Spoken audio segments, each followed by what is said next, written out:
Good Morning Business, French Tech.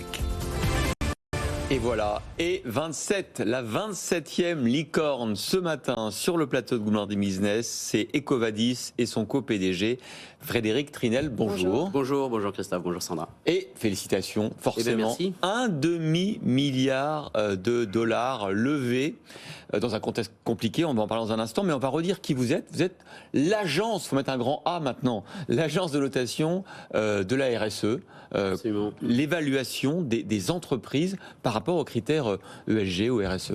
Voilà, donc on évalue des dizaines de milliers de sociétés partout dans le monde, dans 175 pays, sur les sujets RSE, donc l'environnement, l'aspect social et l'éthique des affaires. Voilà, nos clients principalement sont des sociétés qui souhaitent comprendre ce qui se passe dans leur chaîne d'approvisionnement. Par exemple, connaître la santé RSE de leurs fournisseurs. Voilà, exactement, qui sont éparpillés, encore une fois, partout dans le monde, tout type de sociétés, tout type de taille, des sociétés qui sont parfois cotées, d'autres qui sont la plupart privées.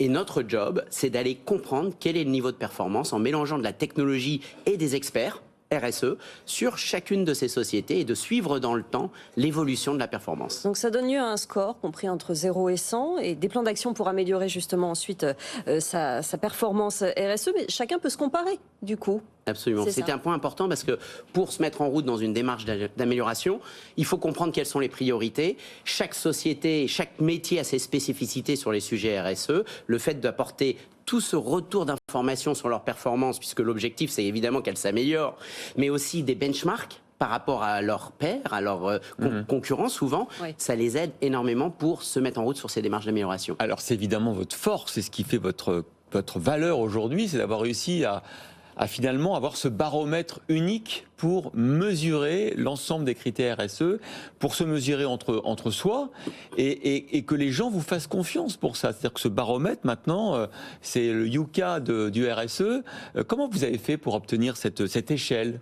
Alors, quand on a démarré avec mon cofondateur et co-CEO François Thaler, il y a 15 ans, il y a 15 ans, on vient de fêter l'anniversaire, c'était l'ambition de départ, c'est vraiment d'apporter au marché l'information nécessaire pour que les prises de décision prennent en compte en fait le critère RSE. Vous étiez des précurseurs parce qu'il y a 15 ans, c'était pas forcément un critère. Il y a 15 ans, c'est sûr que c'était un petit peu innovant. Il y a quelques clients très visionnaires qui nous ont suivis.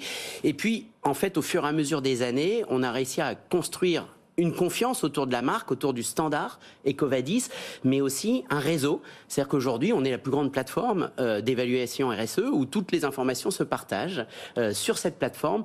Donc, ce qui nous a évidemment permis de prendre une certaine avance alors que le sujet était en train de maturer autour de nous. Vous êtes utilisé par 95 000 entreprises dans 175 pays. L'objectif, la cible, c'est 4 millions de sociétés qui sont à évaluer. Donc, il y a encore du chemin à faire. Il y a un peu de chemin à faire. Et des clients potentiels. Je pense que c'est cette perspective de croissance qui a aussi séduit nos investisseurs. Mais pour nous, on est animé par l'impact de notre métier. L'ensemble des équipes Ecovadis travaillent vraiment dans cet objectif-là. Et c'est vrai qu'aujourd'hui, il y a urgence. Donc, on est un petit peu en train d'essayer de gagner une course pour aller chercher ces 4 millions, 5 millions de sociétés qui se trouvent partout dans le monde, puisque demain, pour opérer, vous allez avoir besoin d'une notation RSE, que ce soit pour un prêt, une assurance ou travailler avec d'autres sociétés. Quelle est votre concurrence ? Alors, en fait, il n'y a pas énormément de sociétés qui ont réussi à scale up la capacité d'évaluer des sociétés sur la performance RSE. En fait, il n'y en a pas. Par contre, c'est vrai qu'il y a encore des sociétés qui le font eux-mêmes. Donc, qui vont mettre en place une méthodologie en faisant appel potentiellement à un Big Four, en envoyant des questionnaires, etc. Mais bon, ces gens-là, c'est un petit peu comme s'ils fabriquaient leur voiture pour leur flotte d'automobiles. Alors, il y a plein de choses à dire sur vous. D'abord, que vous allez être aussi un centaure cette année, c'est-à-dire que vous allez réaliser 100 millions d'euros ou de dollars de chiffre d'affaires. Ça veut dire que vous n'êtes pas une start-up qui fait du vent, mais une start-up qui délivre et qui fait du chiffre d'affaires. C'est 100 millions d'euros, effectivement, cette année. Absolument. Bon. Et 1350 salariés et combien de postes ouverts ?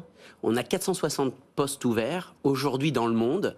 Donc, si vous connaissez des talents qui souhaitent mettre leur intelligence au service de l'impact, qu'ils n'hésitent pas de nous contacter, parce qu'effectivement, on recrute partout dans le monde. dans 14 bureaux. Ça faisait longtemps qu'on n'avait pas une licorne, faut quand même le dire. Bah oui, depuis le début de l'année, on avait Voilà. fêté la 25e en fin d'année dernière, et là 27. ça, Justement, exactement. est-ce que c'était plus compliqué, vu le contexte des marchés financiers, de boucler ce tour? Alors, si vous aviez été avec nous dans les négociations, effectivement, c'est sûr que quand vous closez un tour de cette taille-là et que le Nasdaq est en train de perdre 5% tous les jours, ça rend les discussions un petit peu plus compliquées. Est-ce que vous avez dû céder sur votre ballot? Non, il y a des choses qui ont été un petit peu négociées, c'est sûr, mais les fondamentaux de la société, les fondamentaux du développement durable, Ouais. la prise de conscience est telle que ça a largement compensé la morosité ambiante sur les marchés. Et vous faites du chiffre et vous recrutez, tout va bien. Voilà. Voilà. Merci beaucoup Frédéric Trinel, Merci, cofondateur merci. et co-PDG d'Ecovadis. La licorne durable, on va dire, hein. Licorne La licorne durable, durable, exactement. pour longtemps. Merci beaucoup. Merci Christophe, merci Sandra.